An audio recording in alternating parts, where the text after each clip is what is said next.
εποχή της Αναγέννησης η Ελλάδα ήταν υπό την Οθωμανική κατοχή. Οπότε δεν έχουμε πουθενά με τέτοια κουστούμια πορτρέτα ζωγράφων αναγεννησιακών που να μας δίνουν την εικόνα της έγκλης της εποχής.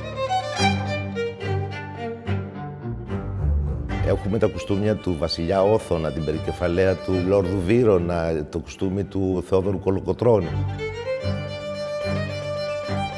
Πολλές από αυτές τις φορεσιές δεν τα έχει δει ποτέ κανείς. Αυτή είναι η ιστορία μας. Αυτά είναι σαν μνημεία για την Ελλάδα. Πίσω από το κέντημα κρύβεται και μία ιστορία. Το κάθε σχήμα σημαίνει και κάτι. Συμβολισμοί για γάμο, συμβολισμοί για έρωτα, για τη φύση, το τόπο που βρίσκονται. Μέσα από αυτό το έργο θέλουμε με μία βελονιά να συνδέσουμε το παρελθόν με το μέλλον, περνώντας από το παρόν.